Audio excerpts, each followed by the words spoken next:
YouTube is nothing if not 100% full of drama all the time. More often than not, the drama is exaggerated for effect and people buy it hook, line, and sinker because we are very voyeuristic creatures and we love to watch a train wreck. We love to cancel people. We love to do all of these things while dancing on the corpse of someone we've never interacted with because of some transgression.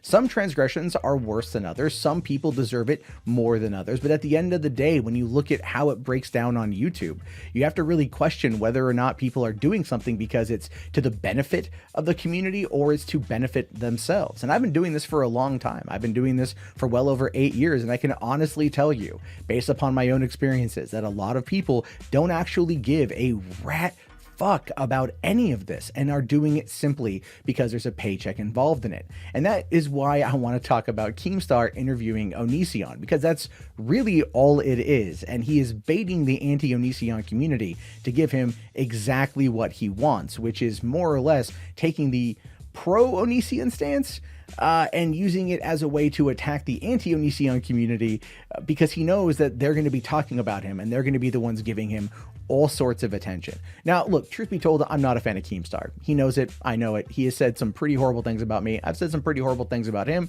But in this particular case, he is 100% dominating the conversation surrounding Onision and polluting the water and what the anti-Onision community should be focusing on.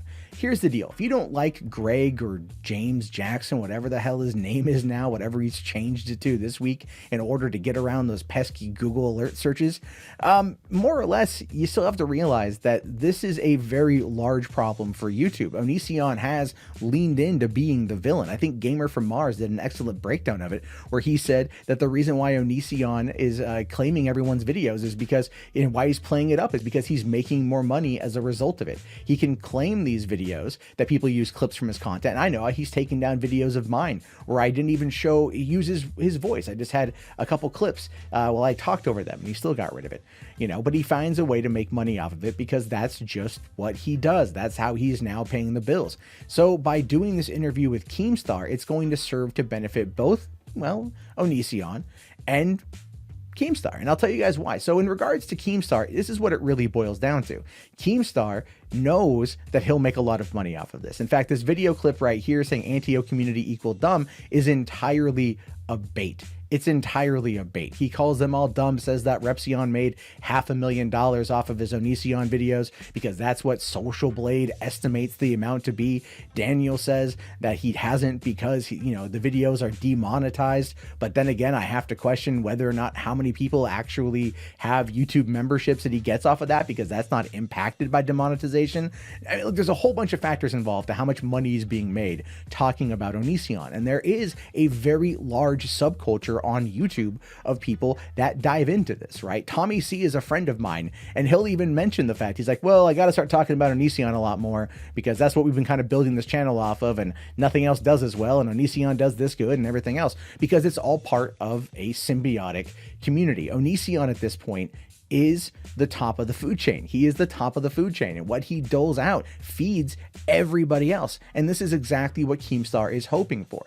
Keemstar wants to come out with this, pro-Onision stance, so to speak. And I'm using the pro-Onision stance, right, as a way to bait people like iNabber, bait people like Repzion, Jacqueline Glenn, Repzilla, whoever else makes content about Onision. He's using it as a way to get them to talk about him, to piss off the anti-Onision community in order to get them to flood the video, to watch the video so he gets clicks, views, and money. He is playing you emotionally. This is something Keemstar does. He doesn't actually care about a lot of the things he talks about. And if you ever looked up any of the things he's been accused of privately that have come out, he doesn't care about any of this stuff. But here he's using drama as a way to get exactly what he wants. By white knighting for Onision in this moment in time is going to be something that he uses to his benefit. Now, at the same time, this is only going to be short-lived, because as soon as Onision does something that pisses off Keemstar, Keemstar will be back on the, oh, screw him, I've always said screw him, and he'll flip-flop around because it's going to get the most amount of views.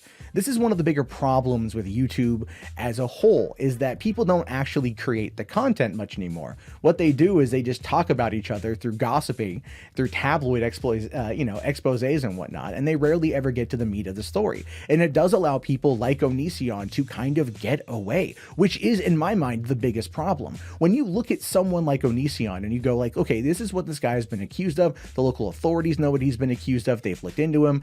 A lot of it is very, very, very, very much what feels like it's on the edge of legality, but it's maybe not illegal. And so you're talking about moral versus civil, and that just doesn't ever, or criminal in some cases, and it doesn't ever really go the way people want. And so then the anti-O community gets really hyped up. They get really overworked because they want to see Onision get taken out back and bludgeoned with a shovel. They want that, and when that doesn't happen, they get more agitated, they get more worked up, they get more angry. And so more people put out more videos. How many people out there have put out videos of just reading Onision's book, chapter by chapter videos with like millions of views? Onision is in fact the super villain of YouTube, and no one, and nothing anyone can do can stop him, right? So what do you do when you can't stop him? You profit off him. That's really what this whole thing boils down to. So Keemstar is just using you to get what he wants. Onision is using Keemstar to get what he wants, which is a little bit of a reprieve, a little bit of a shield, and hoping that he gets some of the heat off of his back. And that's just the way it is. Onision is the kind of person that will eventually screw up on a legal level and will eventually go to jail for it, or he'll just be run off of YouTube entirely when YouTube finally gets tired of dealing with the nonsense. Because let's be fair, that is most likely where things are going. But in the meantime, it's a cottage industry for a lot of people to make a lot of money off of. And it's all out there in the open. It's all super easy to see what's going on. It's all super easy to tell what exactly is going down, but nobody actually really cares, at least not Keemstar. You can see what he's doing. I think people like Daniel, like Repsion cares, and iNabber, I don't really think cares as much. I think he does it as more of just like I'm across the pond, I can say what I want. Repzilla's dove in. I've watched some of his videos on it. He seems to care a bit more, and Jacqueline Glenn knows Onision, and so she definitely has more of a personal reason to care. But a lot of other people, it's just kind of like drive-by videos, it's drive-by content, it's following the trend of whatever's popular at the time, and they don't actually have any kind of connection to this in a way that's personal that would keep them fighting the good fight, especially not Keemstar. Keemstar is looking at this as just a money-making opportunity. And the thing is, Anti-Onision community, you guys are giving it to him. Just like you went after Nick DiOrio for criticizing Shiloh a couple weeks ago and how you tried to label him a predator, Onision is using that kind of anger as a way to get you to give him exactly what he wants. Sorry, that's the absolute truth. It doesn't take a genius to figure it out. We're very emotionally driven. We're very emotionally manipulated, and it's easy to do in the age of the media. This kind of media. Anyway, those are just my thoughts on this. I don't intend on watching the interview because I don't want to give Onision any kind of credit. I don't want to give him any kind of attention. I don't want to give Keemstar any kind of attention.